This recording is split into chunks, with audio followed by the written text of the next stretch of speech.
feeling, can't seem to focus. In the corner of my best friend's sofa, you were getting buzzed on rum and cola. Wasn't brave enough yet just to talk to you. Not a smooth talker under pressure. Sweaty palms ain't making it much better. Something about you feels so special. Pretty up from the minute that I met you.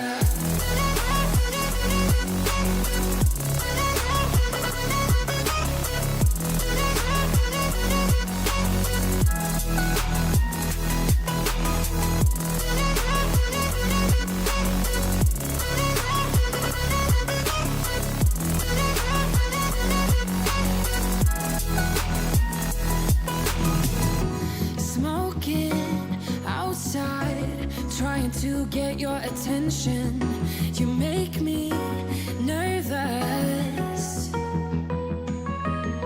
In the corner of my best friend's sofa, you were getting buzzed on rum and cola. Wasn't brave enough yet just to talk to you. Not a smooth talker under pressure. Sweaty palms ain't making it much better. Something about you feels so special. Pretty up from the minute that I met you.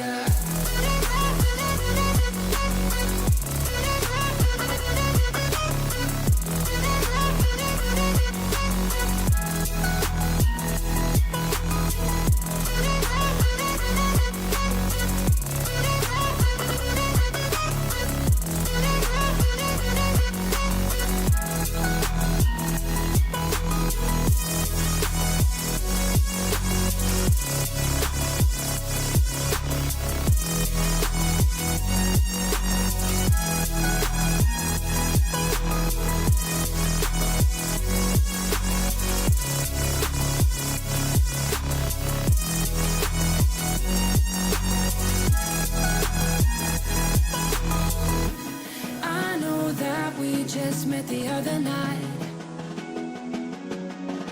but I can't get you off my mind.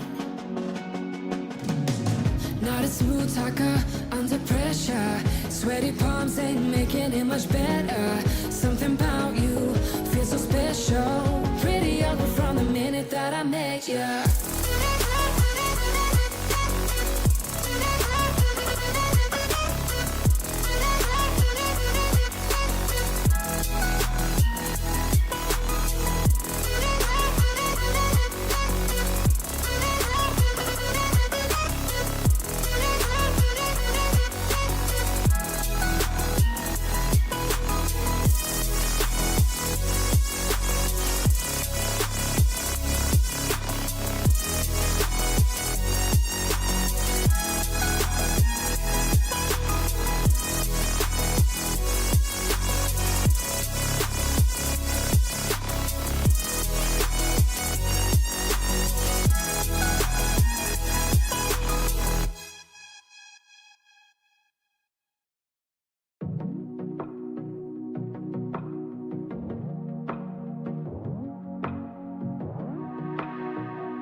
Ushla Bukali agus Carlini.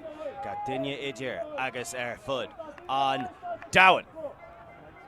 Falcha to this beautiful morning here in the University of Limerick as destiny lays open her hand and beckons these teams for the glory that awaits them in the promised land of the final, which will be taking place tomorrow, which we will clarify further later on. In the semi-final action of the mixed division, we have fighting in the white corner on the left-hand side of your screen, Ireland defending their home turf against those passionate people from the Mediterranean. In the blue corner on the right side of your screen, the Italians. I am Lorcan Murray and I am joined by the head honcho, Stefan Rapazzo. Lorcan, this one's going to be a cracker. Semi-finals, we'll talk more about finals being tomorrow, but right now we are on, Lorcan. And away we go with Melvin has the disc in the middle of the pitch. The Italians come out in a match defense. We saw Ireland shred their zone to tiny little pieces when they last met, but that game was not as consequential as this one. Healy, marked by Gatti. Looking for a dump. Onyegahini makes a move and gets it fantastically up the line. Middle of the pitch, looking for space. A quick pop to Deavy and trying to finish this one off. Back to Gilheany in the middle of the pitch. Spread to Rogers. As they survey, not forcing anything downfield immediately.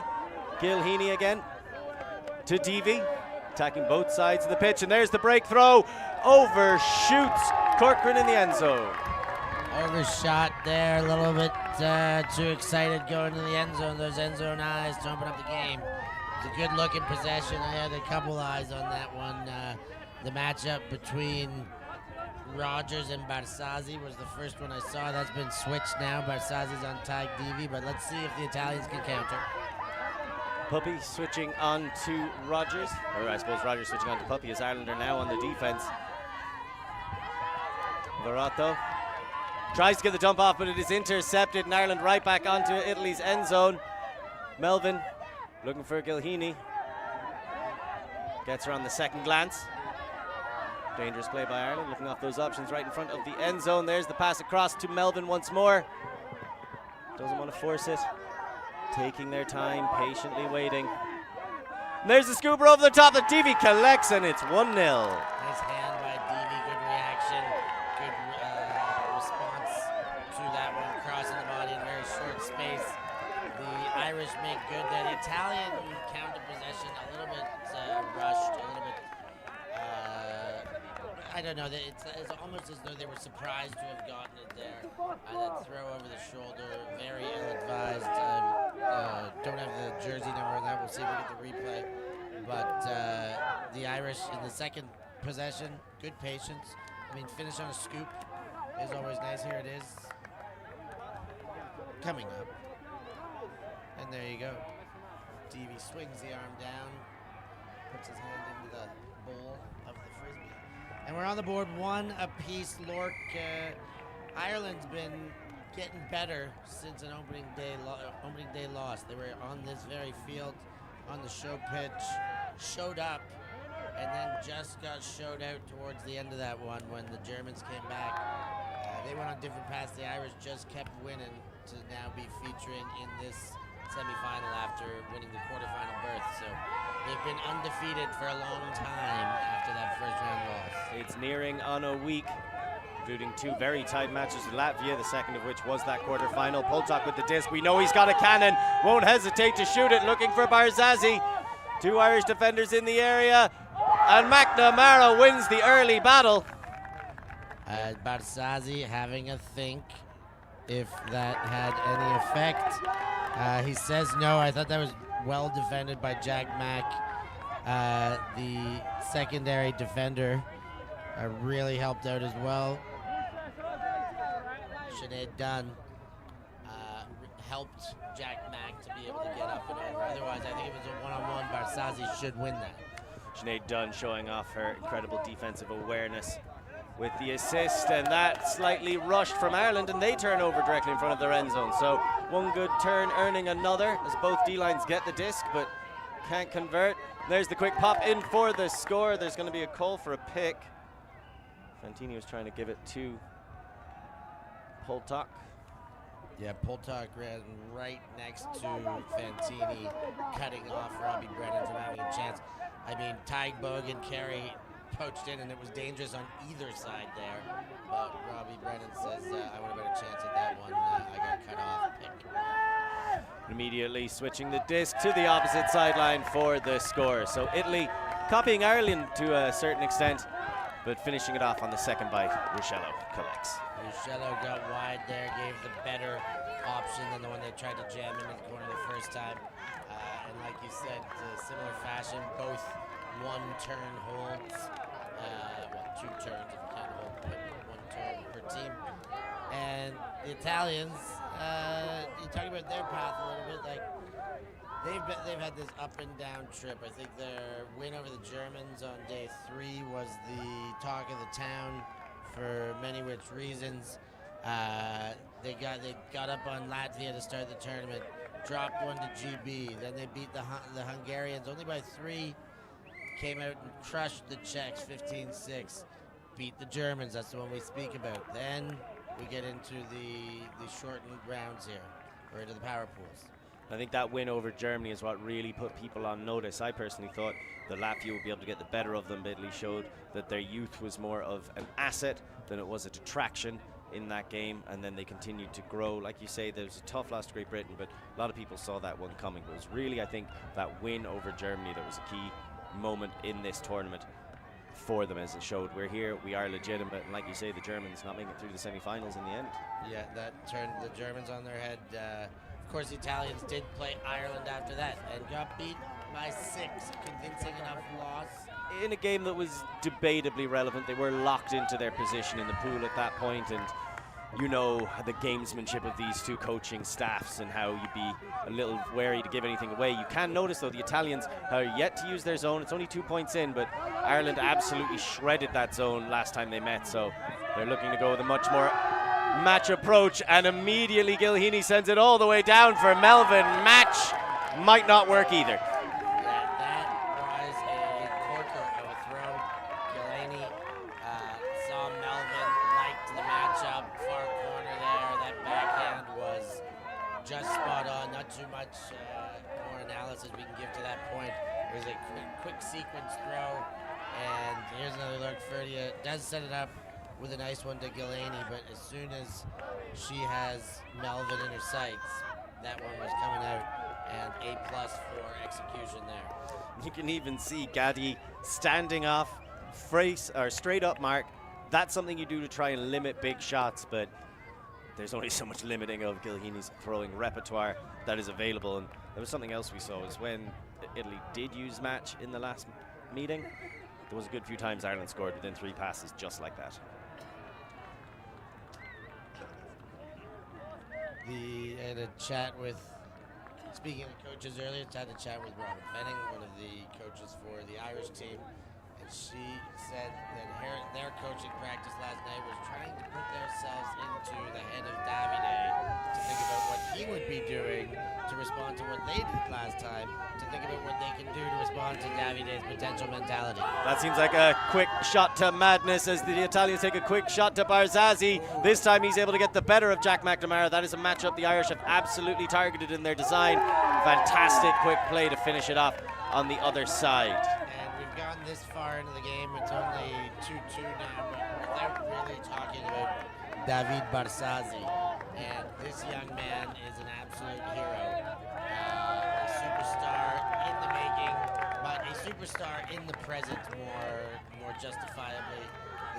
The high take was really nice, but I think more vintage Barzazzi is that super quick release backhand, and you got a super quick release backhand out of him for the continuation, and that sets up the Italian goal and the Irish from the goal to Capucci. The Irish, I think it's the Irish who take the timeout here. We've got an early game timeout, and everybody's, landed their opening punches, and now they're going to settle back in and see what they're going to do to turn it in their favor. Both teams had dirty holds followed by clean holds, so who will be able to get a hold of this crucial semi-final matchup? The score currently 2-2.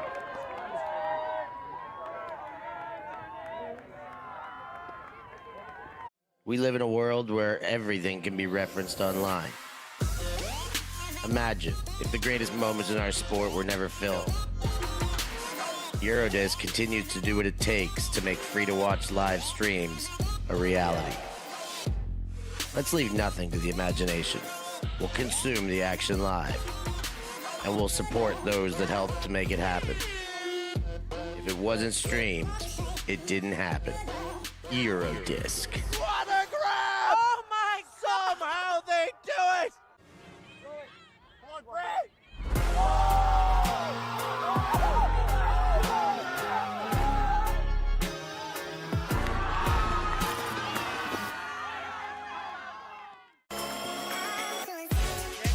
Yes, he will!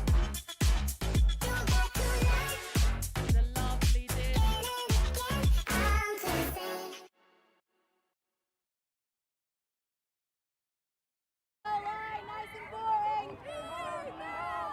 Welcome back, everybody. You might have heard Captain Groney McCarthy from the sideline. Let's be boring, O-line. Let's be nice and boring. But they do it so sweetly, Steph. It's never that boring when there's crisp throws and completions. Sure, they're sideline to sideline. Sure, they're the easiest, most immediately available open throws.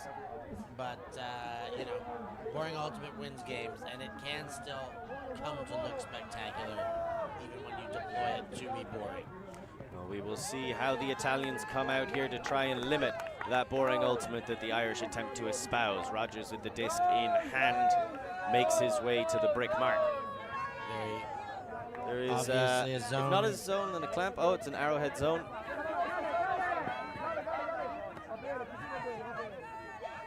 So Lubisco at the front, O'Sheill Fleming coming back to get the pop. Some quick play, Corcoran to Melvin to Deavy on the sideline. And the Irish recycle it back. So there is once again the Italian zone with the assassination on Rogers, and Rogers more than happy to just step all the way back out of the play. We've seen a couple of these assassination zones employed by the Italians, the open team using it as well. And an incredible defensive block.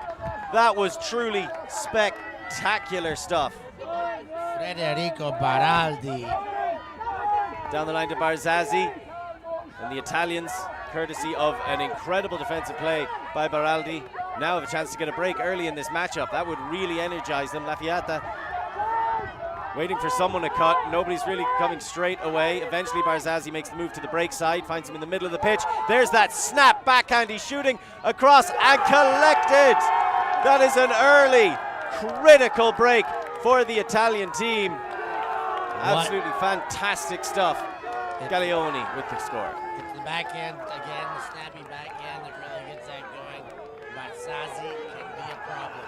Barzazzi has got to get all their attention. They've talked about their matchups. They know they've got to limit the top end of this Italian roster. Barzazzi, Lafiata, Poltok.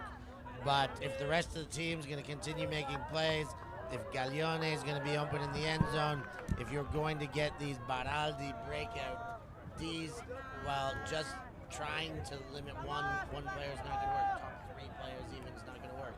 Barzazzi is going to be a problem if the Irish can't really find the way to shut down that matchup. You can only play so much ultimate. And yes, they've got some fantastic talent waiting in the wings. Baraldi, Gaglione showing off just why they are so effective. Lubisco as well was great on the force for that zone. But Barzazzi can't play every point. Can't he? Excellent counter, Steph. That's terrifying. So, I mean, how the young man is a 21-year-old, I believe. Let's see if I can get information on that. But 22-year-old man from Bergamo. He's got the same ticker as a Dan Demarais got. He's out here, he's young, he's chomping for it. And I think in a game like this, he could possibly play everything. He's out there again right now. Well, now the finals has been moved to tomorrow, he will get the necessary rest as Ireland go again against this zone. I think it was just a momentary bit of lackadaisical offense that led to that opening for Baraldi. As here they go again, working against a zone that they have solved previously. Although they're trying to ratchet up the pressure. Gilheeney That stall count's got to be getting high. Forced to go with the scooper. Never really under any pressure, though. Just waiting, surveying her options. Corcoran with the quick scoop to Melvin. Back to DV. And McNamara. Brini tried to nip in there and get the block. And again, the Irish just escape Italian attentions. McNamara. See the slight variations that the Italians have made to the zone. Almost poaching off in certain areas, allowing the resets, but trying to clog up downfield a little bit more. Corcoran and Gilheany working well together, just popping it back and forth. McNamara. Gilheany. Interesting to watch Rogers just continually backpedal, take himself out of the play, making some space for the other 6, but really removing himself from involvement. Well, you touched on this yesterday, and Nani is just prowling down there, looking for an opportunity to get a layout bid himself, dancing on his tiptoes. Now Rogers gets involved, working with Corcoran, working with Gilheany. And there's an incredible steal by Barzazzi. He waited for his opportunity like a coiled viper and struck, and right back DV. This is the kind of plays we'd expect throughout this semi-final. McNamara shoots it to Healy. Healy chases it down for the goal. Wow, what a series there. I thought it was Italy going the other way so quickly. The Barzazzi steal was sensational. Took advantage of a bit of float by Rogers. You're going to see again as he finally gets involved. Barzazzi zip comes right through, and just as they look to get on the front foot, Tyke Deavy says, now I got this backfield covered. Throws himself on the line, and the Irish right back into the end zone for a dirty, dirty hole. But it looks so good on our screens. Thank you for joining us here on the Friday morning of EUC 2023. We are ULTI.TV. We are brought to you by Eurodisc, Tokay and Force Ultimate Apparel, organic discs for the best flight in windy conditions, coming all over the world. The best cleats, the ones that are designed specifically for Ultimate. You can find them anywhere you find Ultimate, and anywhere you find Ultimate, you find well-dressed people, and the best dressed wear Force Ultimate Apparel. Much like the French, the Swedish teams, our ULTI.TV crew, the whole tournament staff and volunteer crew, and of course, the Irish, who are currently playing in front of us right now. 3-2 or 3-3, the game is currently tied. Break in hand for the Italians. Now they come out with the hold. They did start the game on defense as well, so if they can cash that in, they'll be in a strong position. Lafayette working in the backfield with Fantini and Poltak. Fantini tries to go over the top, just escapes Sam Murphy's hands.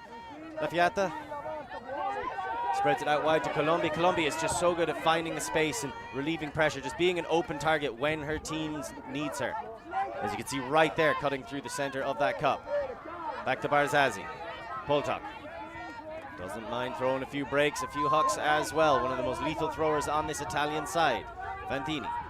Back to Poltak. Straight through the middle to Capucci, and then back to Fantini. Poltak working very, very hard to get free and just escaping Callahan. Ruscello now coming back to help out. Just about every Italian's touched it. There's Barzazzi. There's the touch from Sam Murphy. He returned yesterday, played, I believe, 2 points in the quarterfinal against Latvia. Now he shows up here in the semi-final. When his team needs him the most, he delivers. I mean, that's just great news for the Irish to be able to get him back, knowing that he's healthy enough to be able to provide. He's been waiting for this, and he's not just out there lollygagging around. He's back to the Sam Murphy we know and love, getting that block. Ingenhag sends it down the line, and Barzazzi again reads the play, comes across and gets the poach block undone. Quick back to action, Barzazzi with another snapping backhand. Kyo went for the touch, couldn't get there in time, and Ruscello finishes it off to Capucci for the hold. Another dirty one. Another dirty one, and another David Barzazzi snappy backhand. Opened it up. That one through all sorts of traffic. Kyo had a chance. I thought for a moment he actually did get a touch, but I think it went cleanly to Ruscello there before getting in for the goal to Capucci. But Barzazzi again. I will state it again because it's happening again. This man is an absolute problem for oppositions. He's an absolute joy to be seeing on your line next to you and playing with him. And he is bound to be, surely, the sole object of focus for the Irish opposition to be able to win this game. They've got to be able to figure out Barzazi. They did a good job the last time they met up, but you do wonder. The intensity wasn't quite as high, the stakes certainly weren't as high, and now we're starting to see final form Barzazi right when his team needs him. Like you say, he's a problem. Is that his third block so far of the game? Whether he's on the D-line, whether he's on the O-line, he's making an impact, and he plays so well with the whole roster. We've seen him connect really effectively with Capucci. You saw there working with Rosello, Fantini, Barzazi, Lafiata. All of them know his moveset, know that he's going to get them the disc back off the opponents, and then he's going to get them the disc literally with those snappy backhands. They're so good at making the cuts that set up those shots. So we see, once again, of course, Barzazi. He's not coming off. It'd be interesting to see if he does at all. I think Poltak's also made the swap over to the D-line. Lafiato with the big pull, so understandably, the Italians loading their lines right now. Ireland staying true to their O-lines. Corcoran across to Melvin.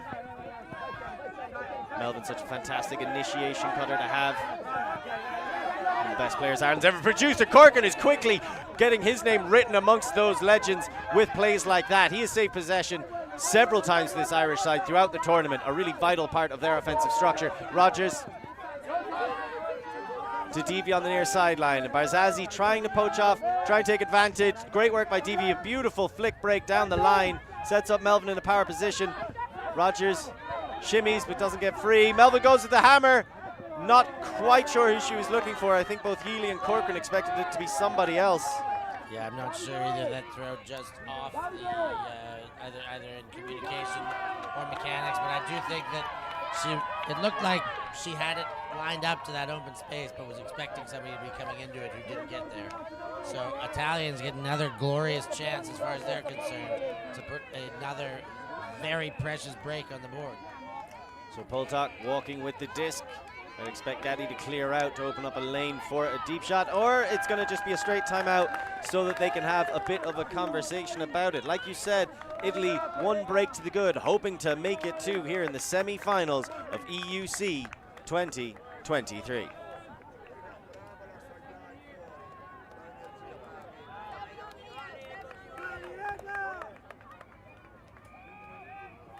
Search for Hive Ultimate on YouTube to learn about our cutting-edge strategies and to see analysis of world-class teams. To find out what Hive can do for your team, head over to our Patreon page where you can gain access to our exclusive drills and session plans and to join our worldwide community of coaches. Get ahead of the curve with Hive Ultimate. We are a group of ultimate players, coaches and video enthusiasts. We've worked with the major federations and the greatest events. We're on a mission to make Ultimate huge.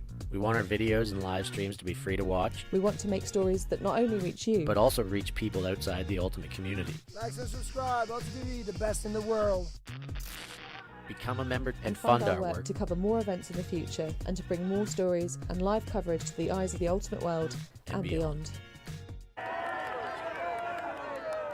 Welcome back, everybody. And I want to know how you're feeling. Let us know in the chat. Shoot in your messages. Are you nervous as an Irish fan? Are you excited as an Italian fan? Are you just having a good day because you have no dog in this fight? As these two continue to go at each other here in the semi-finals of EUC 2023. The Italians going to pick up the disc and try to find their way to a second break early in this game.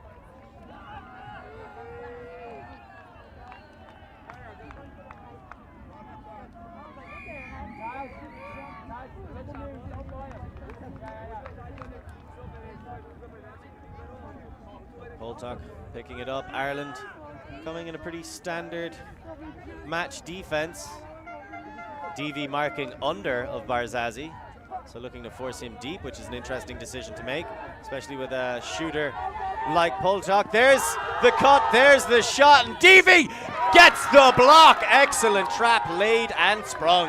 Yeah, the Italians are going to get their best chance to win this game by running through shorter lines. using their all-star players. The Irish have the depth. The longer this game goes and stays close, the more opportunity for the Irish to get ahead. And DV there, getting one on Barsazi, and that's what they need to start doing, is getting a couple bests on him. Across to Deavy, who has the disc. He's had a few flick breaks. He sends a huck. He's looking for Healy. He might send it to the hill instead. Yeah, they gotta be a bit more precious, especially when they take it away from Barsazi. They're gonna make him feel like he's paying for not being the best, make him feel like he's paying for any potential errors. And right there, they're just giving him a moment to puff his chest out a bit more. Verato gets the quick swing off the sideline, hits Lafayette. Lafayette doesn't want Santorini.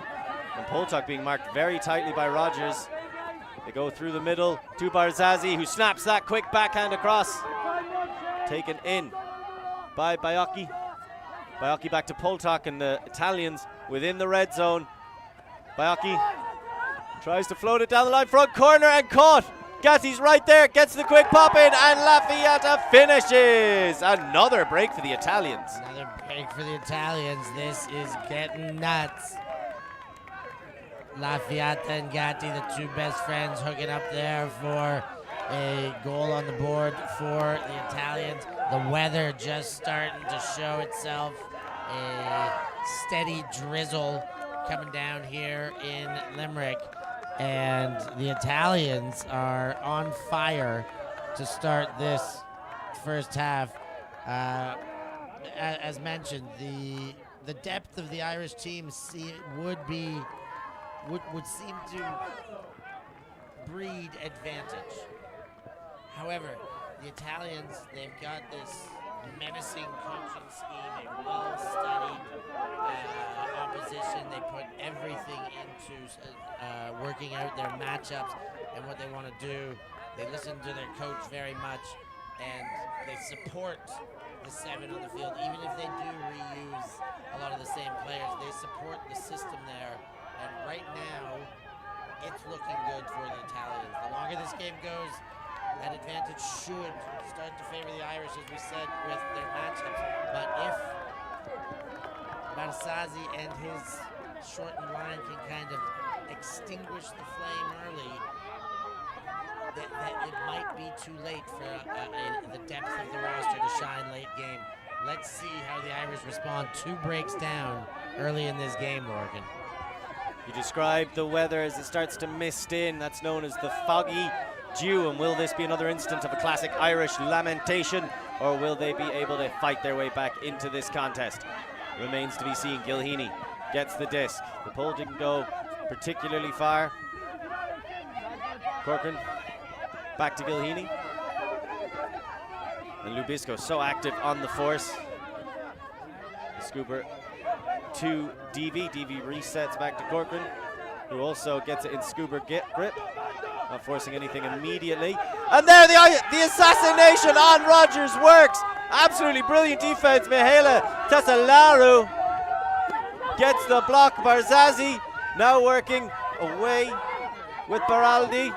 Back to Barzazi, overshoots Colombi, and it goes out the back of the end zone. That could be important. Wow, on the front foot, the same vintage Barzazi, quick release backhand, but that one gets away from him. So Rogers back to Melvin, or to Melvin, and then receives it back from her. Rogers arcs it across. Corcoran sprinting in to get into position. And there's the scooper over the top to Melvin. So still finding those pockets of space against the zone. It is a bit more aerated than it was last time as they try to limit the success Ireland saw against it. Melvin working with Gilheany. That is Baraldi and Baltieri in the middle of the zone. Both kind of almost acting as rovers. Deavy doesn't like the shot immediately in front of him. Takes the pop to Gilheany. There's a scooper to Corcoran. It is almost a 2-2-2 zone if you don't account for the assassination on Rogers. Back to Corcoran. Into Melvin. Melvin points and then throws the other direction. Corcoran with the quick pop to Deavy. And there's the finish to Melvin, trying to finish it off where they scored at Corcoran. And that's depth in its full expression.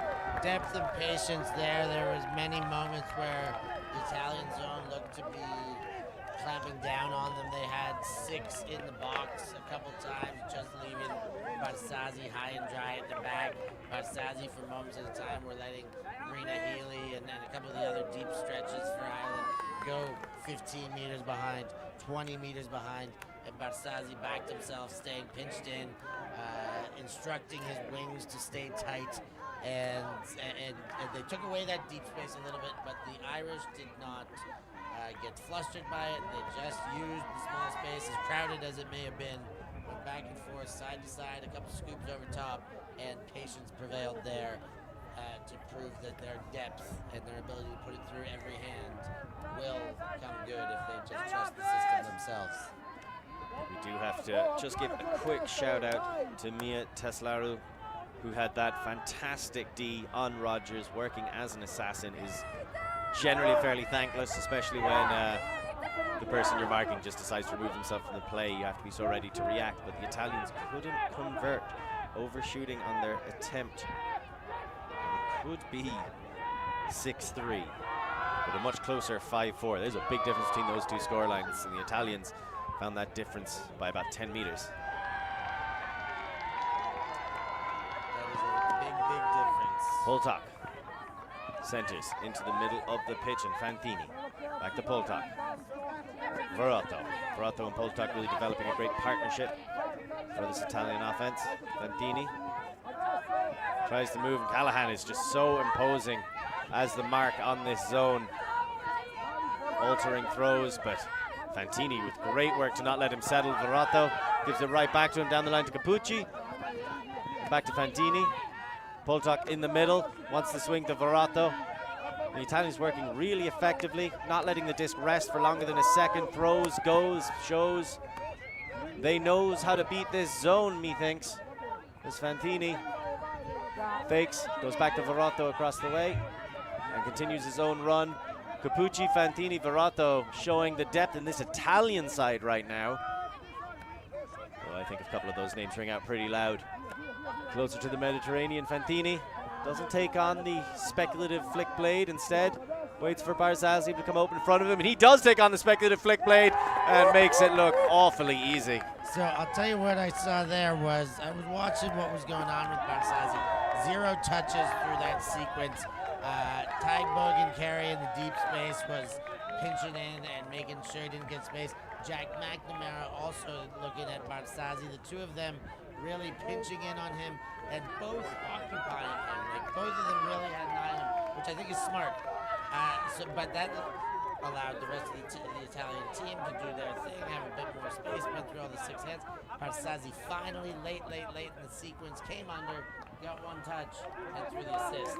So it is that they were doing the right thing, doubling up on him, like making sure the zone had the most precious attention, taking care of the number 26 shirt, David Barzazzi.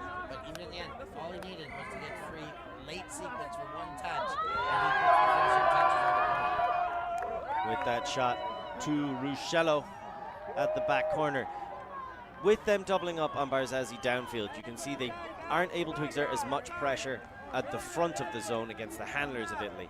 And in that regard, the Italians did a fantastic job. They never let Callahan and cohorts set up any kind of trap or impose any pressure. As soon as they caught it, they were looking for a swing. More importantly, the swing was always available. Verotto, Capucci several times attacking from the wings along the sidelines. Fantini obviously and Poltak back there with Verotto, just moving it, never letting it rest, never letting it settle, and never letting their teammate look up and see just white shirts. So a huge credit to the depth of that core as well. And McNamara arcs the inside out, looking for Melvin in the end zone. And Ireland aren't worried. Good looking throw there by Jack Mack.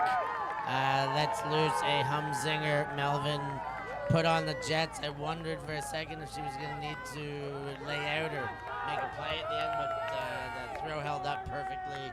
She had the legs to get under it. In stride, no problem. And looking good for the Irish there. As we have another look. Relaxed might be overstating it, but certainly comfortable. And I suppose it's hard not to be when you're throwing to the caliber of Sarah Melvin. That initiation cutter, bedrock of so many offensive moves for this Irish side. Jack McNamara, who did expect to see more on the defensive end, certainly trying to do his best to limit Barzazi's impact on the game. We saw him get a block early on, but showing off his offensive prowess as well.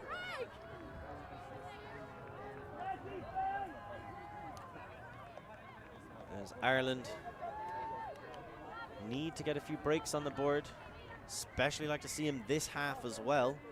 Just remember, the Italians did start on defense, so they will start the second half on offense. If they can carry this lead in, they'll be in a strong position. But first of all, they've got to get there. Verotto with Bolton. Lafiata in the backspace as well. They get it down the line to Ruscello. Back to Poltak. Verotto, Lafiata working very well together. To Lafiata. Colombia's come down on the wing. Callahan trying to get some pressure on Lafiata.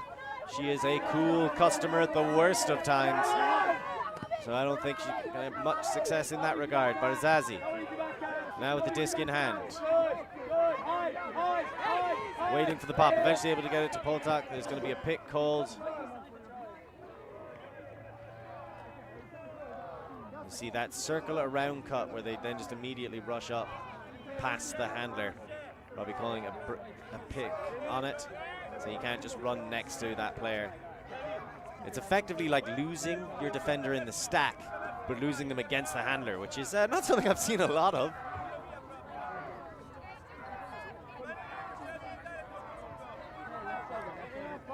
So the disc is coming in on 5. This is going to be a high stall count. But Barzazi doesn't mind. He just immediately throws the scooper to Ruscello. Ruscello then swings it across to Colombi. And the quick pop to Poltak. The Italians are back in a comfortable position. A high arcing blade over the top. And Ruscello on the near side wing. Throws it into the middle to Barzazi. And that might have been a relaxed catch.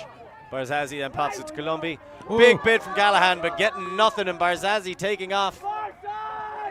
There's the quick pop into Verotto for the score, keeping it simple. Barzazi again, ever since the stoppage there, he got every second touch. Callahan threw his body around to, and justifiably so, very, very close to getting a touch there. But as soon as he was left in the dirt there, he was, Barzazi got the next 2 touches in a row and had that little bit of space, even up until the finishing throw to Capucci.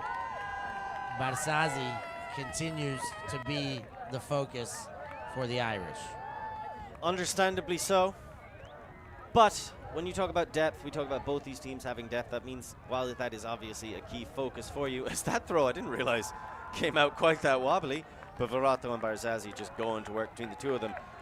We can't overlook the likes of Verotto. Verotto has been incredible in this matchup so far, and maybe we see Dunn, Daly come out here and try to limit some of the impact that she's having.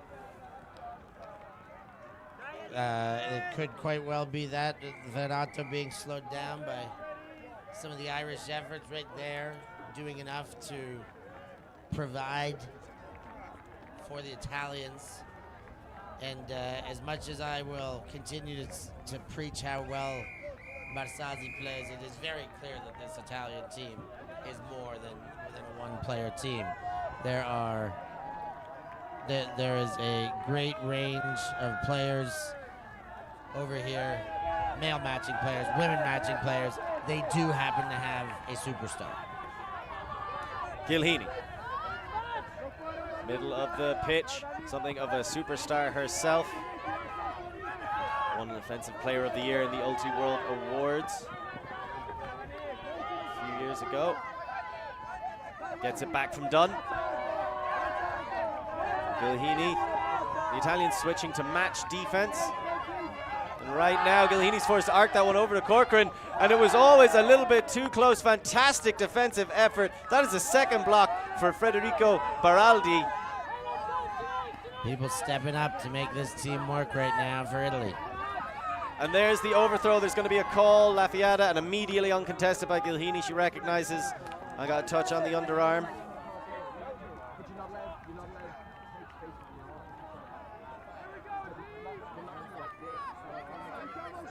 So Lafiata gets the disc back. as the Italians with a chance to break to take half, 8-5. In everybody's prediction and outlines of this game, I don't think they ever saw this opportunity coming the Italians' way. Pupi on the near sideline, trying to get that pop off to Baraldi, but there Lafayette shows up perfectly with the upline cut. And a lovely high-release flick to Baraldi. That is not an easy throw to do or to catch. These Italians really feeling themselves, and that confidence is pumping. Can anyone stop them? There's the quick pop to Barzazzi. He looks for Lafayette, and that's half!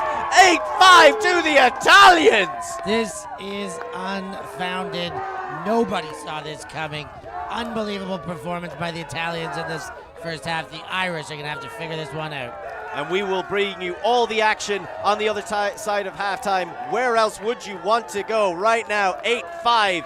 Yeah, show them what you're working with, Barzazzi. I think you deserve to.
Welcome back, everybody, to this second half. Yes, the Italians are starting on offense. Yes, they are currently 8-5 up, and Barzazzi is proving that he is that star we saw rising on the horizon. Well, right now, it is in full view above that Irish sky, and Sinead Dunn showing you Irish grit, getting low and getting a bit of Irish dirt in your chest. Two, incredible block done, huge layout over Columbia, and that's exactly what Ireland needed to start this off with. Back to Costello. Costello to Dunn. Working on a bit of an isolation between Brennan, Costello, and Dunn. Oh. Big bid from Fantini, but all he can do is swipe at the air and then slide on the ground. Melvin gets it right in front of the end zone. Gets it to Murphy, and there's the catch by M.K. Anderson. 8-6 and an opening break. That is a nice way to start the second half for the Irish. They took their break. They used everything to get it right. The Italian error came early, and the Irish counterattack was fast and furious. That is exactly what they needed to start this half. I was having some worry going into that half and expressing it to the wonderful Lorcan here, who's obviously an unbiased commentator in any match he would commentate, regardless of nation representation. But my worry was as such that they're gonna have to do it very soon. Like they really did. Like no breaks in the first half. Like I gotta see them do something if I'm gonna start believing in this Irish team. And well, they open up with a huge break and in incredible speed to get that done, both to get the turn and to convert. Incredible speed to get that done from Dunn, Yeah. done and done in that particular instance, as well on Colombi, who is just so frequently that guaranteed pass for the Italians. And I was talking about how they needed to start looking at some of these matchups, not just focusing on Barzazzi, but who are you going to put on Verotto? Who are you going to put on Capucci? Fantini as well is another person you really do have to address. And of course, Poltok, they do have a bit of a plan. They're trying to limit his impact. Ruscello has also been very impressive so far in this game. Being marked by Murphy, comes out for 2 points in a row. Poltok gets in power position. There's only one thing he's going to do, and that's launch it to Barzazzi for the goal. Holy dooly. That is the strike back that the Italians can have to reassert any kind of dominance that they put on the early stage of this game. Is okay, we have given up a break, but we're going to go right back to the well and stick it to our shining star, Poltok. Put one on a wire there, and the reception by Barzazzi, he elevated above 3 defenders. The one that was assigned to him, the 2 others that realized anytime they see him, they've got to peel off to help, and nothing they could do there when it was that high into the skies. So difficult. You see Poltok get it in that power position. You know he wants to shoot that flick into the end zone. And last time we saw when Dunn was able to get involved downfield and also helped kind of box out Barzazzi to a certain extent, McNamara was able to get in and get the block. But this time, Barzazzi rises up above the pair of them, or the trio in fact, to pull that one down. And you can see the benefit of carrying that lead into half for the Italians as they give up a break immediately, but the balance of scores stays the same. So they weren't able to cash in their free hold to extend their lead, but it's still a 3-point gap between these 2 sides. 6-9. Pretty nice if you're in Italy.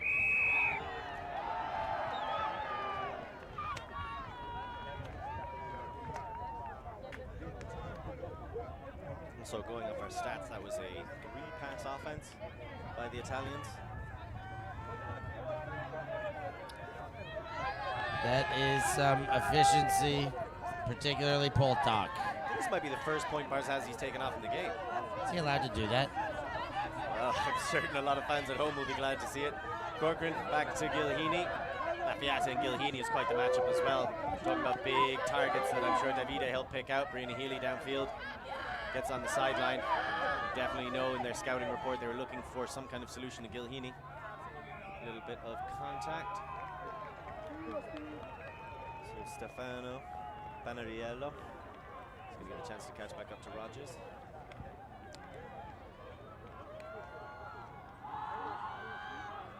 And for all their power, for all their passion, do you think this young Italian side has the composure to carry out this lead?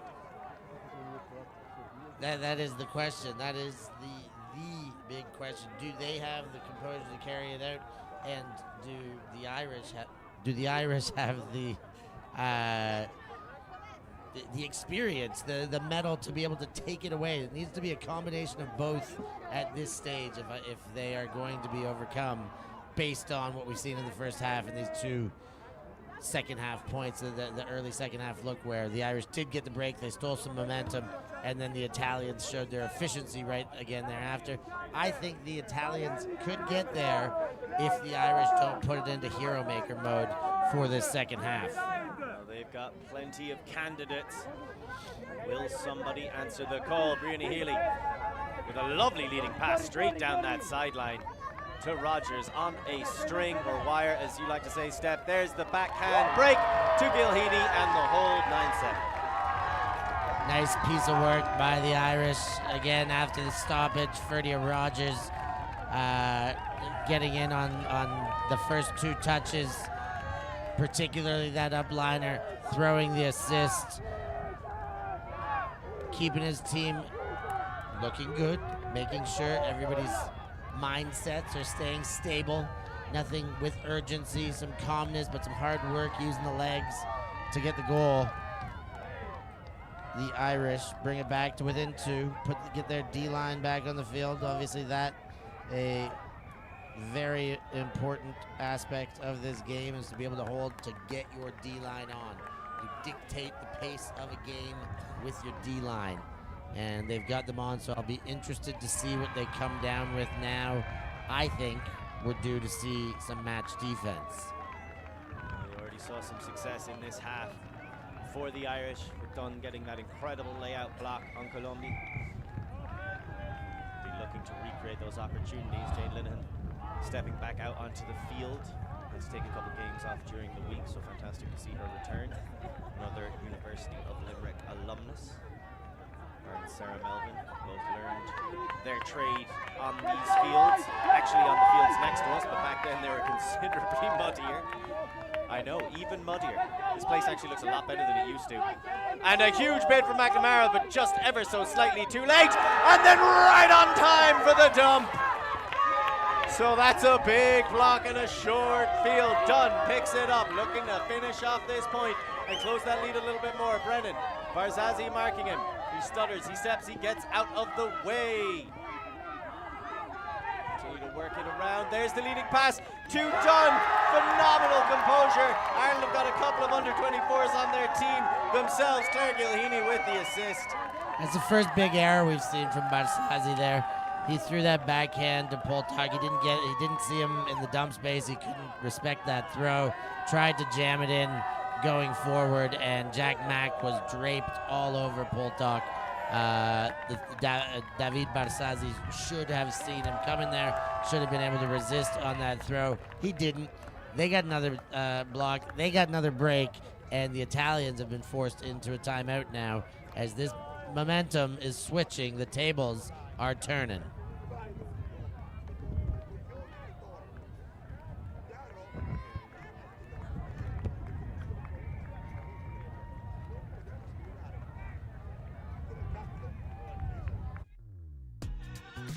We are a group of ultimate. We live in a world where everything can be referenced online. Imagine if the greatest moments in our sport were never filmed. Eurodisc continues to do what it takes to make free-to-watch live streams a reality. Let's leave nothing to the imagination. We'll consume the action live, and we'll support those that help to make it happen. If it wasn't streamed, it didn't happen. Eurodisc. What a grab! Oh my! Somehow they do it! Get there. Yes, he will. The lovely did.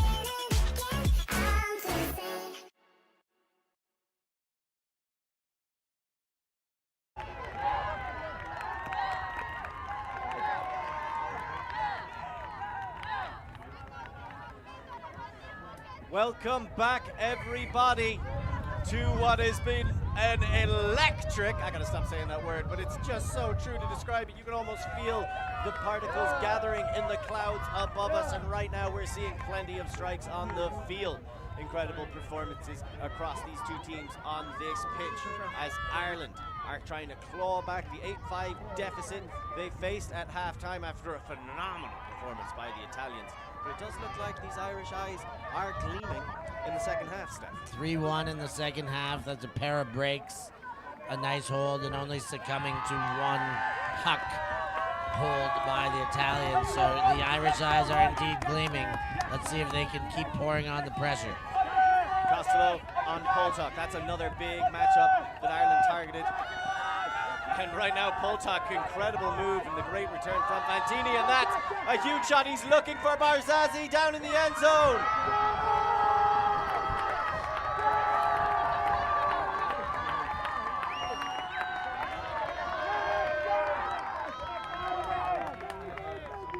So Jack Mack getting up there, taking it away from Barzazi, got a hand on it, and a heck of a matchup, but Jack Mack neutralizing the superstar once again now, and that is it. This is, they're putting different players on Barzazi, and if each of them can make one of these plays, this game could switch. Done with the break down the line to Gilheany. Gilheany opens up a backhand looking for Costello. It's going to be a bit too far ahead of him. And it hits the dirt. They're back the other way quick. Fantini picks it up. Wasting no time, Rochella cuts up the line. Poltok comes around. Brennan right on his shoulder, but that's where he'll stay as Poltok picks up the disc. Gets into Fantini. Fantini down the line, and Murphy was trying to run through. Gets the block on Ruscello. No call. That's a clean D by the returning Sam Murphy. That's his second block of the game, showing just how important he is to this Irish team, and a welcome return in the critical stages. So Dunn picks it up. Throws Brennan, marked out by Poltok. Dunn forced to go for the inside break. There's lots of people underneath it. Nice defensive play by Ruscello. Mac tries to get that from behind block again. Ruscello to Poltok. He bobbles it once, catches it the second time. Back to Ruscello. Waiting for a move, somebody to become available in the middle of the pitch. Eventually Fantini answers the call. Big fake and then a small throw to Poltok. But again, the Italians just clogging a little bit. There's going to be a call on the contact from Fantini to be used to get free of Costello. A little bit of back and forth action here. The turn's gone either way. Seeing if one of these outfits can tidy it up now when the pressure's on, the heart is pumping, blood is circulating. Who's got this? Can the Italians tighten up? Poltok trying to find it to Verano. Another incredible defensive play by Sinead Dunn. I gotta tell you right now, she's playing like the MVP of this Irish team, but it is a team that is well balanced, and they, like you said, all have to rise to the occasion and try to be heroes. Brennan runs one way, runs the other, and then returns again for the score, the break, and the tie game. Rory Brennan's cutting there was a beautiful sight, using those gigantic calves to tear up the pitch. The throw came,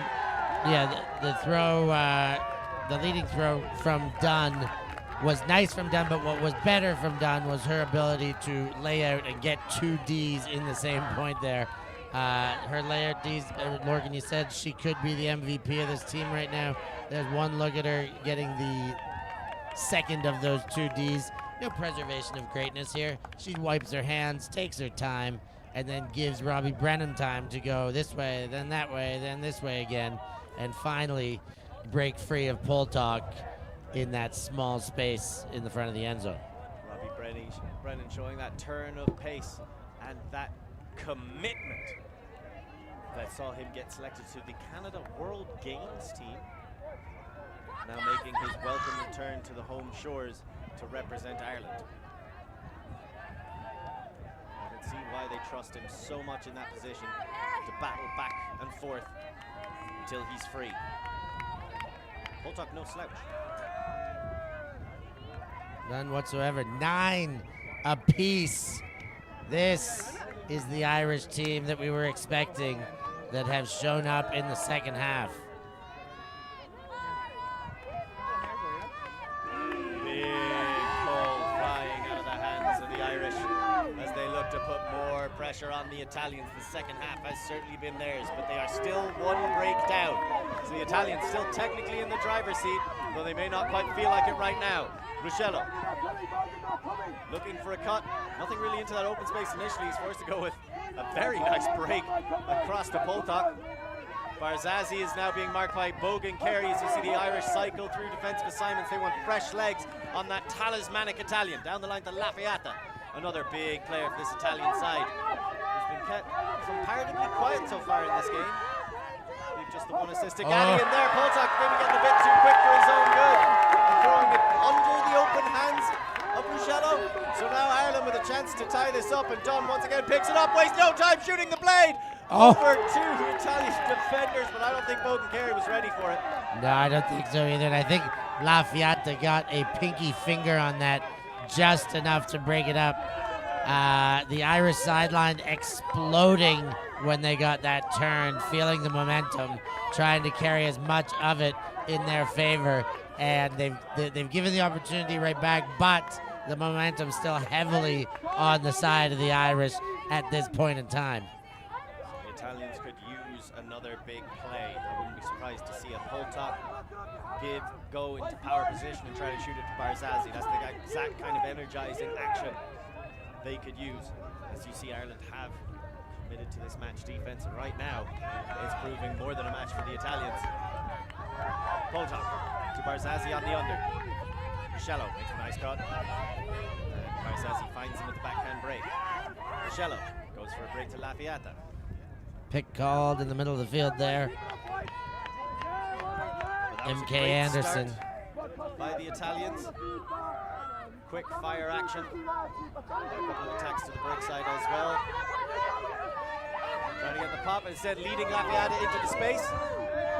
There's going to be a pick called.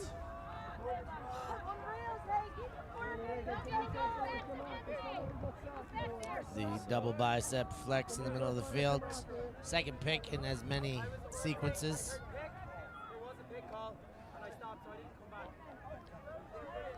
So that disc is going to go back to Ruscello due to the stoppages caused by the pick. I think the pick was involving Sinead Dunn and Verotto. I'm a big fan of that matchup. MK Anderson as well, getting the Lafayette assignment. Big work, Robbie. Big work, Robbie.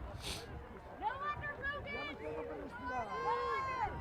now, you might have heard from the Irish sideline, big work for Robbie. He's trying to mark Fantini out of it. I mean, it's not like there's a small job anywhere on this pitch, Steph. No, not right now. Not this deep in this tournament. European Ultimate Championships here in Limerick, and we are in the semi-finals of this mixed division. Of course, the other semi, France GB, going on right now. I'm sure you super fans have got 2 streams open right now and know as much as we do, but we're going to turn back to this one. He's coming in, and we're back in action. An immediate break to Barzazzi. Thinks about the backhand, goes for the flick, falls down, releases it, chased down by Fantini, and he bobbles it under the pressure of Brennan. Are they talking about that one? I do believe they are having a chat. I thought they were running out of field personally there. The throw by Barzazzi was just not enough angle on it. It had a lot of inside, not enough out coming back, but they're still talking as we wait and get a popular crowd hanging around us here. There's the Barzazzi shot, but more importantly is how these two interact.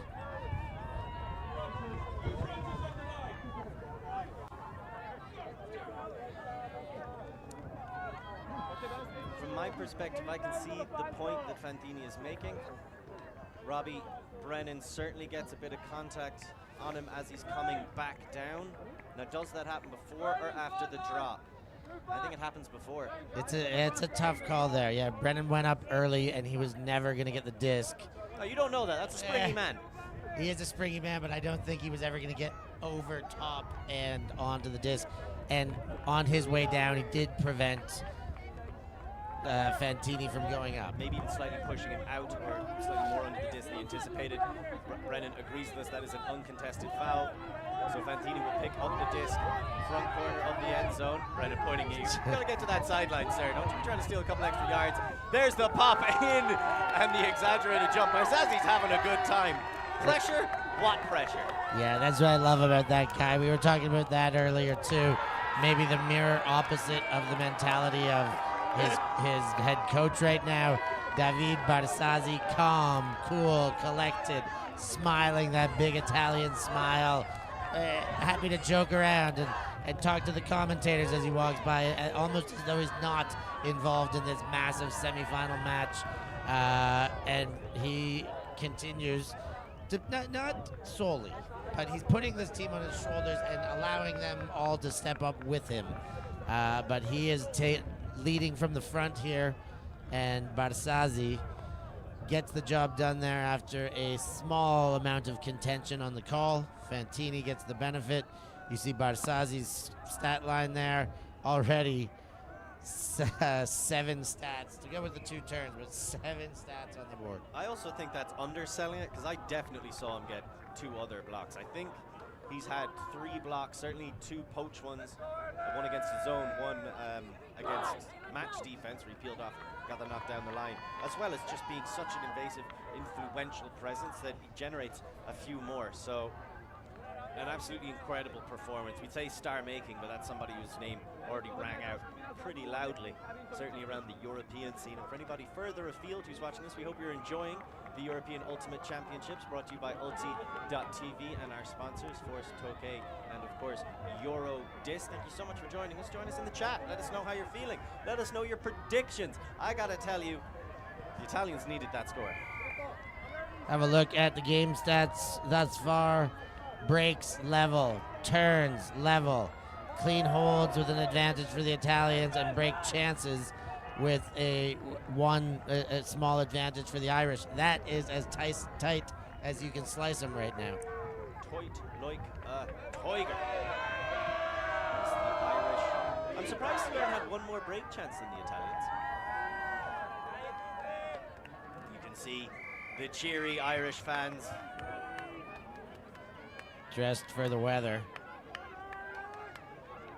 The weather, perhaps an indication of Danu herself, trying to raise some ancient Irish spirits here in the Treaty County. Right now, it is the Italians who are flying high. Italians put that one back on the board, continue to dictate the pace. They weathered the storm of that Irish run just enough to let them back into the game, but they've done what they needed to do to put the hold in, stop the bleeding, so to speak, maintain their lead, and put us into a cracker of a match with a 1-point differential. Ireland will still need to find a break somewhere between here and the end of it if they are to get on the winning side, at least one. Well, they'll need a hold first, Steph, and DB waiting underneath that disc to center immediately to Rogers. The Italians with the match defense. Barzazzi coming on to try and shut down DV. Gilhini has the disc. Shoots for Healy on the far sideline. It bounces out of her hands. Gaddy was on her back hip. That looked more like a drop than anything else. That was a drop. I thought she could have got two hands on that one a little easier, and maybe the right hand needed to do a bit more work there in the squeezing, and a tough one to give to the Italians. Suverato has the disc, middle of the pitch. Gets it back. Beraldi. And down the line, the Italians, Gaglione. Coming out with a D-line. They're going to hope can punch in another break. It'll be their first break of the second half. Looking for their fourth of the game. Leads Lafayette brilliantly into space. Looking for Gatti, looking for Gaglione. Shoots to Gaglione. Corcoran has other ideas. And Gaglione couldn't recover. Gaglione couldn't because Corcoran swiped away at it. Corcoran had pretty good position and did just enough to keep that from bobbling into the hands of Gaglione there at the end. Gaglione, of course, sporting a green-dyed mustache for this match. Well, we respect the love that he's showing to Ireland. And there, we respect the defense. There's going to be a call. Melvin is saying she was fouled by Lafayette. Yeah, I did see the contact. That throw way, way, way out in front. How much did the foul affect it? But a foul is a foul is a foul. If she felt the contact there, that's her call to make. The throw definitely seemed to be affected. We'll go back to Melvin. I do want to also just... Oh, there's no time. We're getting straight back to the action. Oh, Barzazzi has to return to where he was. You can see he's always looking for an opportunity to get involved in the play. Lurking. A nice switch between Gaglione and Barzazzi. Corcoran. Inside to Rogers. Precision throw. Rogers gets it back to Corcoran. Corcoran's looking with his positioning to punish Barzazzi. Nice toe on the line by Devi. Trailing edge, underside grab. Very impressive. Or heart attack inducing, depending on your position in the fan bases. Gilhini. Linehan. Back to, trying to get it back to Gilhini anyway. Bayaki had other ideas. Really great initial defense. There's Corcoran. He's doing a great job of taking advantage of Barzazzi's poaching. His teammates finding him. Barzazzi dancing. That's all God's getting high. He's forced to go for something, and he makes it look effortless in the end. He was under oodles of pressure. There's the shot through the middle! Barzazzi, like a shark! Holy dooly, this kid's doing it all. Verotto, back to Barzazzi. Barzazzi sits down into another flick hook. He's shooting it deep. He's looking for Gatti! What is going on? This kid is never going away. Barzazzi on that mark on Rogers is where you saw the energy come out of him first. He put a super high stall count. The throw across the field that followed was wary. It was not perfect. It was a bit too high. Handled with two hands, but you could feel the stress coming, the uneasiness about the rest of that Irish possession. And then Barzazzi springing into the lane to get the takeaway. And then again, straight back to here's a look, because we want to see this again. Jesus, David Barzazzi, this kid is just a phenom. And watch how leveled he gets for this throw now. To set his wide foot, he gets low. No two ways about it. Two defenders there. Varato, the smaller of everyone, but he puts it in a place where only Varato can get it. Gatti, my apologies, not Varato, but it's Gatti on the chase and the goal scorer there for the Italians. That's a heck of a sequence, Lorcan. You say phenom, I say phantom. It's like he's haunting the Irish offense when he's out there on that pitch. Just striking at them, and I thought Corcoran was doing a fantastic job of taking advantage of his urge to poach. You can see Barzazzi is staying on the balls of his feet, using his speed and his ability to recover to allow him to take a couple of liberties, and I thought Corcoran was doing a really good job of recognizing that and then going and getting the disc again. But as he slowly made his way back into the middle of the pitch, Barzazzi was heads up, always looking for another opportunity to strike, and he is, right now, he seems infallible. Yeah, he's making a case for himself to be in every conversation of male matching player of the year right now. Well, he's not in this point as Ireland out on offense, looking to stay in this game. They were able to tie it up, but immediately the Italians respond with a hold and a break of their own. Now Corcoran working very quickly with Rogers. Rogers gets it to Healy, who backtracks, goes for the jump in, and the score. That was the smooth, comfortable response the Irish offense needed. Yeah, good quick response going through every set of hands. And there is a call on the field. That one does not count as we called it just quite yet. Corcoran keeps putting his hands up. It's possible we'll get a replay here. So we can have another look at that. Nice give-go play between Corcoran and Rogers, and there's the jump in. Yeah, there's, in fact, players from opposite teams, assuming it was to the detriment of their team both times. That one went in. There's the goal. And the Irish do make this one happen. It's 11-10 now. That scoreline's going to change. But the Irish, as we said, I'll say it again, did put it through all the hands. Nice, calm, cool, and collected.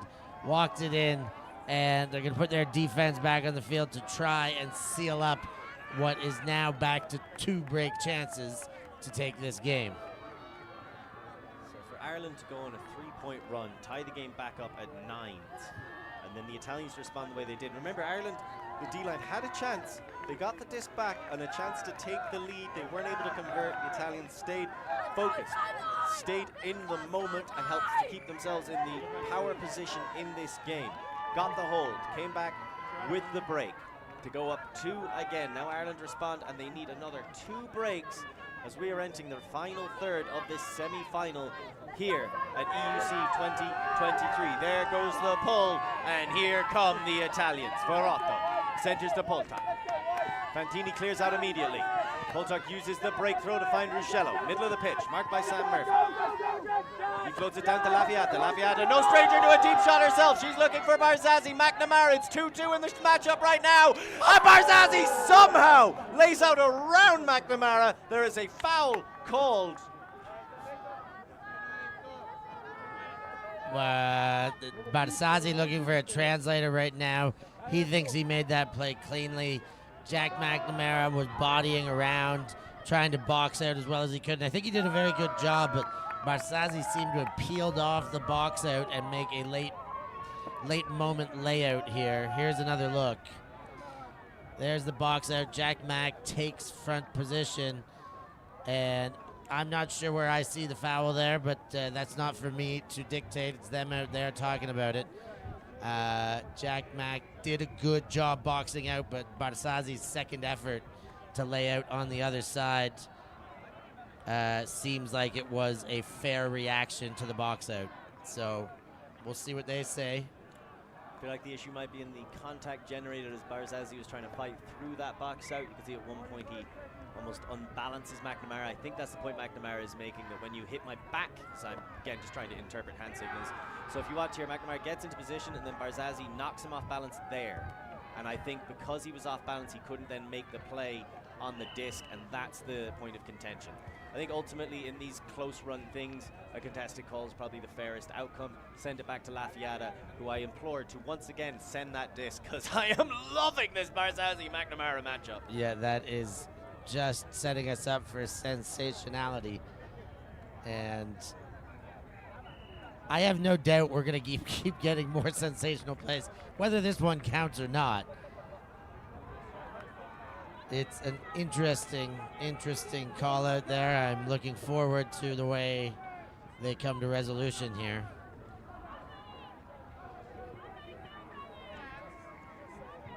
They're continuing to have a discussion about it. We don't have any observers, but we do have scorekeepers letting them know that they've reached the extremities, and then it goes back on a contested call. I think that's about as fair as you were going to get in that situation when it all is this intense as well. So Lafayette reloads and hopefully does not rethink her decision. Barsazi has 2 sets. Send it again. He wants it. Brilliant by Barsazi to immediately come under and send shoot for Fantini, and that's the goal. This man cannot be frazzled. He makes this spectacular play. He's not too happy that it doesn't count. Accepts it. Okay, fine. Really, just watching him set up for that initiation with the foot facing towards the attacking end zone, everything in my mentality, just watching and commentating was like, okay, he's going deep again. He's going to ask for that cut. And that jab step he made to come back under right away, set up the throw, drop another assist. He's just doing it all right now. I tell me if I'm on overkill, but what I'm seeing out there is number 26, David Barsazi, putting this team on his shoulder, and Italy has a legitimate chance to feature in the final with a 12-10 lead right now in this game. What I'm witnessing is something of an ascension. Right now, it seems like the Italians are not afraid because they understand their fate cannot be taken from them. It is a gift, and that gift takes the form of David Barsazi. Far from alone, and that was not of the easiest grabs for Fantini, but you could see he half laid out to make the clap catch. But the thing you were touching on there about Barsazi is every single step he takes is a legitimate threat, and that makes him so difficult to shut down. We see it with the very best players. You have to respect every slight stutter, at which point you can really struggle to stop their more significant plays. So that one goes out for a brick. A little bit of discussion, perhaps people were hoping to get a video replay on that instance. Rogers walking with the brick,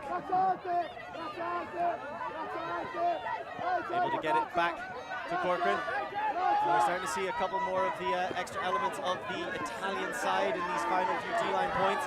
I think they're saving their stars to try and secure the last 3 scores they need on O-line. We'll see what Ireland can do. First off, they've got to get this hold. They're running out of time to fight into this game. Down to Corcoran, nice little bit of give-go, and then the sit-down shot to Deavy. Once again, the Irish look comfortable. Nice finish there by the Ranelagh trio. The boys finished off the play. The Shane Corcoran give and go, I thought, really set it up the best. The Irish do their responsive duty again. The second half here has been a phenomenal little tail, a couple runs, the big run to bring it back to level. The Italians stop the bleeding and break again, and now we're into trading. And since we've got into this small run of trading, the Irish have been playing a very similar style, going through the hands, a lot of quick movement, not necessarily stretching the field with their shots. They're stretching it with the cuts, but they're using those easy unders and making quick, efficient, attacking offensive possessions that have resulted in goals that looked quite seamless. And honestly, maybe to jump on the bandwagon that you've been hauling throughout this game, it does seem like without Barzazi out there, just circling, prowling, that the Irish are able to be a bit more comfortable and able to sit into that offense and see them get this far in the tournament and be the impressive side that they are. But now at 12-11, the D-line have already put in quite the shift this half. They're going to need to step it up again. This is the best of the Italian young rising talent. Bearing in mind, this is most of these players' first appearance on an Italian national team, let alone an Italian senior team. Outside, of course, they're looking for Polchak.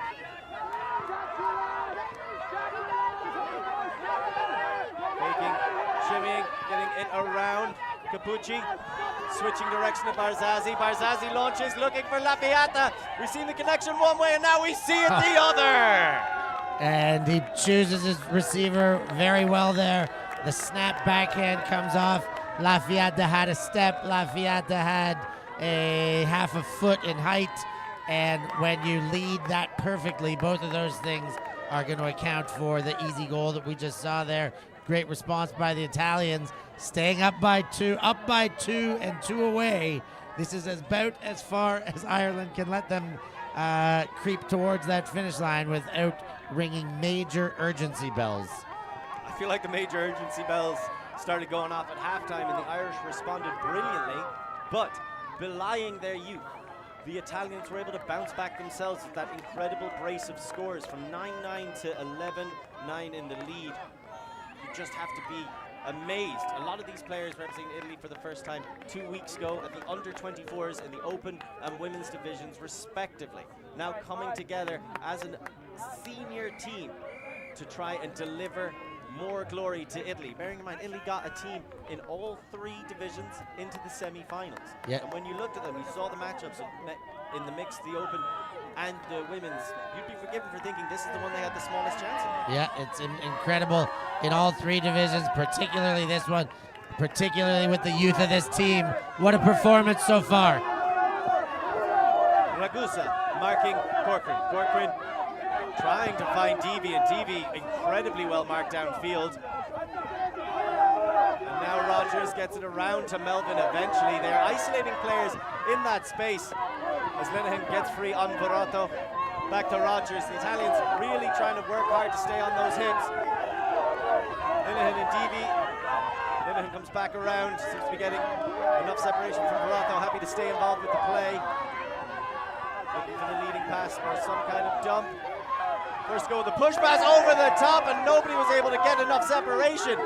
You talk about the stars of this Italian team, we got to talk about the depth as well. And Verotto is about as comfortable an Italian you'll see on this team with the disc in her hands. This is a strong offensive powerhouse between Verotto, Baraldi, Lafiata out there on this pitch. Could this be another break? The Italian sideline calling for a timeout right now. Rogers tries to get it back on Baraldi, can't. They get it to Lafiata. Rogers doing everything in his power to stop Baraldi getting free. Corcoran, who is a defensive presence himself, almost gets it away from Ragusa, but Ragusa holds on. And Baraldi again working. There's the jump through. Melvin's able to get over the top and the block. Well, that was absolutely necessary. The pressure going the other way was mounting. Corcoran to Melvin, to Gilheeney, back to Melvin, middle of the pitch. Devi makes a move. Puppy stays very close to him. Healy gets it. Gatti closes the gap. Healy can't get that dump back in. Ragusa has been doing a fantastic job marking Shane Corcoran, making it so difficult to get those dump passes off. Corcoran gets it across to Gilheeney. Bayaki gets that task, is broken. Linehan in the end zone for the score. An incredible grab.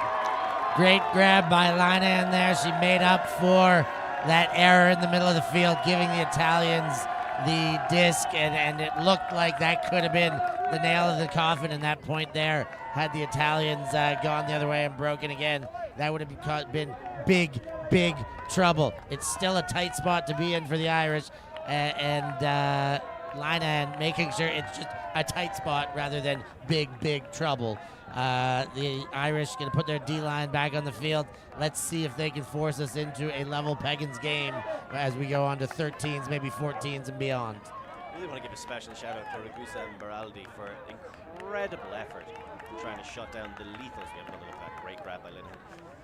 The lethal Ranelagh-based offense at times of Rogers and Corcoran. That is not an easy task, and that first turnover came as a result of them being able to shut them down. You see there, Anya Gilheeney, who got that assist, was able to get it and then throw the break pass by Aki. Just as Aki was trying to recover into the space, Gilheeney, a real surgeon for this Irish team. As Ireland get the hold and are able to close the gap to 1 point, but it is 13-12 right now to the Italians. Ireland need a break to tie it up and another break to take the lead. There is at most 4 points left in this game, and Ireland will need to score 3 of them. Poltok gets it to Fantini. Fantini thinks about launching it deep. He's searching. That's great defense by Brennan on Poltok. They float one up there. Deevy's in the space. So is Barzazzi. Levitating momentarily and then bringing it down with 2 hands. Now Barzazzi looks for options, specifically Poltok. Big bids. Nobody able to stop the disc going to Ruscello. 14-12. The fearlessness to throw that over all those shoulders. I thought that was 100% going to get D'd. It was way too close to too many arms that may well have flailed, and it got over the shoulder for a score. Italy on game point to go to the finals here. This is not what anyone was expecting, most certainly not the Irish. Well, the Irish raising their voices on the sideline, trying to raise their team spirits as we have another look. There was an awful lot of pressure. They were forced to throw it. Deevy was trying to get into the area. Good work by Ruscello on the box out, and now Barzazzi to go up there and take it down clean. Now look at this. You said flailing, yet failing. Deevy, Brennan both in the space, but Ruscello able to take it down despite their best attention and worst intentions for the Italian possession. Well, it is 3 in a row or failure at this stage for the Irish. It's quite that simple. They are going to need to hold, break. You can bite it into, you can chop it into smaller bites if you like, but you got to take all 3 of those bites right now, or this game is going to the Italians. Well, how do you eat an elephant, Steph? 1 bite at a time there, Lorcan. So we will see how the Irish challenge this Italian elephant. Rogers has Gilheeney, finds him in the open channel. Lafayette with the flat mark, trying to limit some of the bigger throws. Gilheeney goes to the break flick, looking for Rogers, but overshooting him. Huge pressure on the force from Lafayette. I think you got to credit that as a block to the brilliant young Italian. Marking block there. Chance to win this game for the Italians to feature in the European Ultimate Championship final. Let's see what they do with this opportunity. Baraldi centers to Lafayette. Gatti is trying to get free on Brianna Healy. Eventually able to. Big layout to save possession. Back in to Baraldi. He goes for the break across. Has he overshot Capucci? Is it perfect? No. Capucci with the ground strip, courtesy of some extra pressure from Anya Gilheeney as well.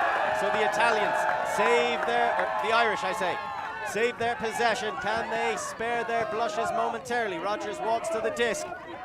The hope being they can knock this in. And it is a hope shared by an awful lot of people on the far sideline. The Irish cheering section out in full force. So right now, Rogers goes with a big arcing blade shot. He's looking for Corcoran, hitting him for the score. 14-13. Oh, the hero maker there from Ferdia Rogers had Galaney open in the dump space, but he had just looked away from her, looked upfield, and that was a risky biscuit. But you gotta risk it if you want that biscuit, and they took a chew there. They get one sweet bite to put that defense on the field. Now the tougher task. Now the defense needs to win this game for the Irish. They've done it before in this half, that 3-point run that saw them go from 6-9 down to 9-9 tied up. But the Italians responded very effectively themselves, and that is why they maintain the cushion they currently have. We've been trading since 11-9. If the Italians can get this one last hold. The chat going off right now as per expectation. I mean, the game is going off.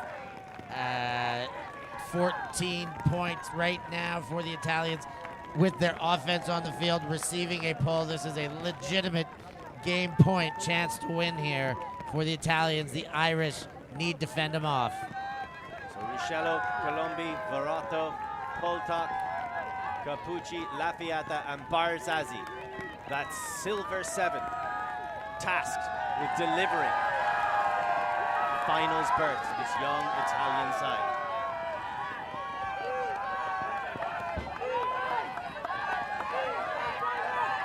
Poltak goes to the break, and it bounces off the hands of Lafiata. He was under an intense pressure to finish it. So now the Irish, they get the turn. Can they get the break, Steph? Rogers walking, the gunslinger, ready for high noon. Gets it to Melvin down the line. Burns down the line himself, the pop off. Ruscello is in the vicinity, but not in the play enough. Dunn cycles. Rogers, the stall count getting higher. He goes to the quick pop to Melvin, and it is all tied up. 14 apiece. We're going to universe here. There's nothing more you could ask for. Irish take the late game momentum. Italians will receive the pull and get the first opportunity. This is what we're here for. It's all happening. Field 10, Universe Point, semifinal. Who in the what now, Lorcan? I don't know how to slice this up any better than they're doing out there for us. Who, what, where, why, how, what is going on? Our brains are, Lorcan's anyways, only being held in by the headphones over top of his ears because this one is an absolute brain melter right now. Anything can happen. Any expectations you may have, throw them out the window and just watch and see how this one shakes out because we're getting a little bit of everything in this match. So the Italians going with 6 out of the previous 7 in the critical moment. Fantini comes on for Ruscello. Poltak, Capucci, Lafiata, Valotto, Barzazi, and Colombi all remain out there. And the Irish D-line, it's their all-stars, it's their kill line. Melvin, Rogers, McNamara, Anderson, Costello, and finally rounded off by Claire Gilheany. Wow. Sinead Dunn, who's pulling. I didn't see her, she was the pressure now. Side. This is a big athletic D-line from Ireland. They want to put the Italians under as much pressure as possible.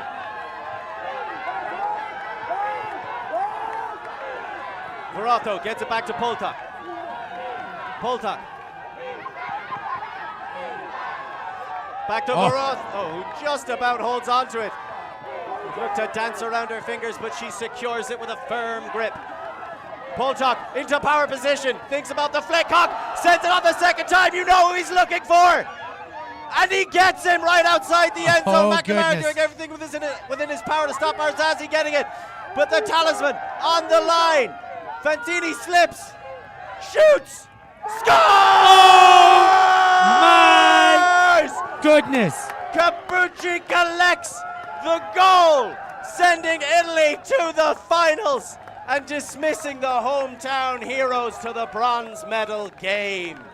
What an incredible finish to this game. Hats off to the Italians. They pulled a rabbit out of the hat there. Unexpected to get into the semis. Unexpected again to go on to the finals. They pulled it off. in incredible fashion there.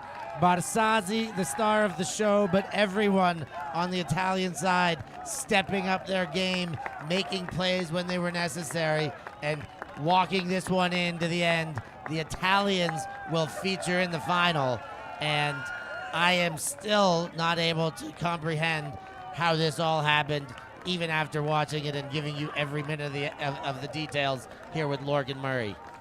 As we have another look at that shot to Capucci.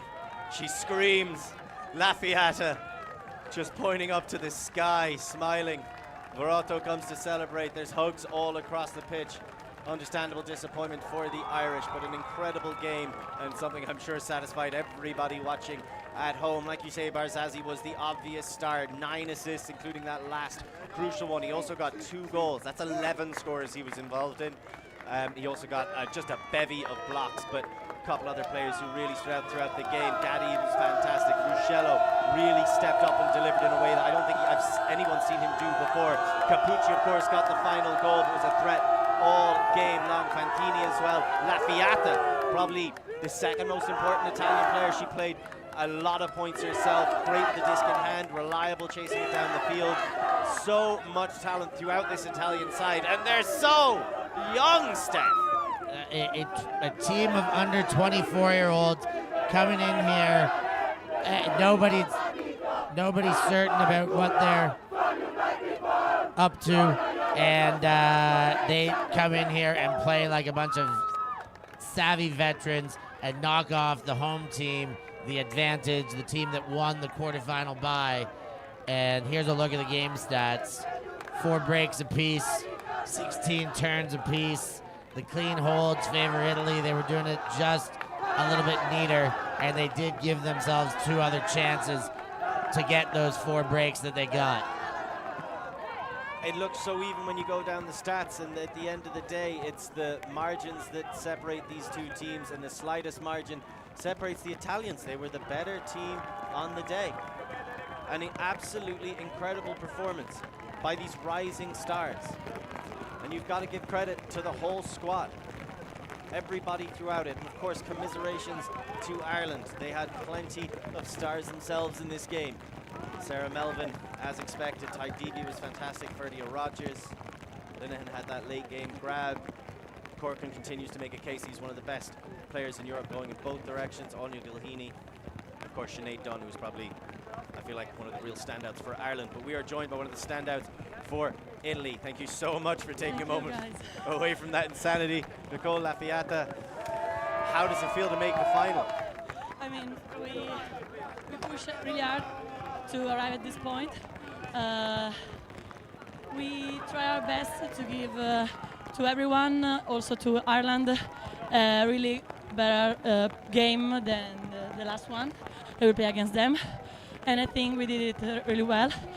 I think it was really tough, and I mean, we play point to point, so I'm really happy about this semi-final. We demonstrated what we didn't at the last match. Our offense was in, our defense was in, so I think we did a really good job as a team this time. And I really like my team, and I'm really proud of them. As you should be. And I just want to ask you to build upon a point you mentioned there. You lost 59 last time you met Ireland. What adjustments did you make on the defensive end that saw you storm into that 8-5 lead at half? We saw ourselves in the last match, and we correct what we see that it was wrong, particularly in the zone, and also for the I don't know, you call one-to-one match. Yeah. So to be more closer, to be more aggressive in the defense, not like pushing, but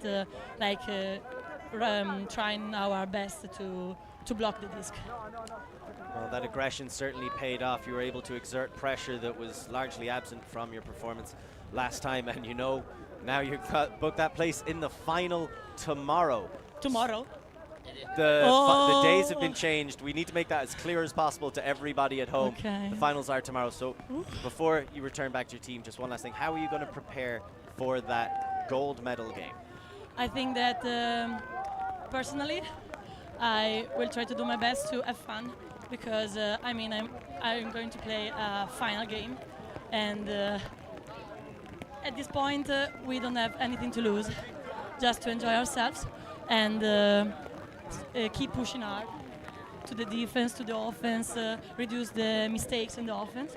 And this is what I'm going to tell to my teammates. Just enjoy ourselves. Play to have fun because it happens once in a lifetime. And it is our pleasure to get to be a part of this incredible once-in-a-lifetime game. Thank you so much for joining us. Thank you guys for the stream, everyone. Thank you so much. We appreciate it. Congratulations. We Thank can't you, wait to guys. see you guys in the final. Thank you. Thank you. Nicole Lafiata, an incredible performance both sides of the disc and then in possession both ends of the field. And I just want to again go back to something she mentioned, the joy. You spoke about seeing Barzazzi. He lives for the moment. He loves the moment. But that joy, that lack of tension when all this pressure is mounting seems to go through this whole Italian side. Yeah, it's crazy because we've talked about the coaching over there. It does come from a high intensity kind of situation, but the team does play quite calm and cool. We see the intensity coursing through the coach still as he crosses the booth, but the team plays their own way. This young group of Italians are calm, cool, and collected. They got better every game in this tournament, and they put their game plan together. And the one thing that you can always count on for the Italians is to have a very detailed game plan for a big game. They will have their assignments ready. They will know what kind of different looks to expect, and they will have a counter ready. And their preparedness got them off on the right foot there, and they still had just enough in the tank to walk this one out to victory.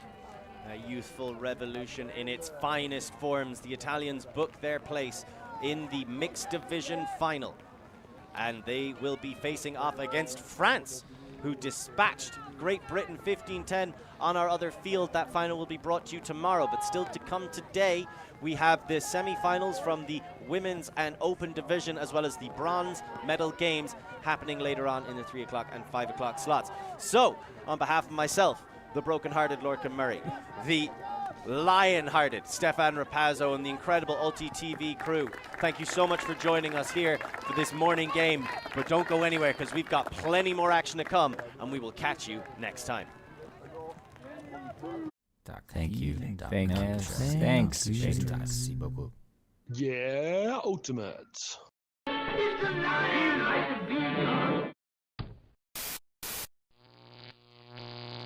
ULTI.TV.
Turn down.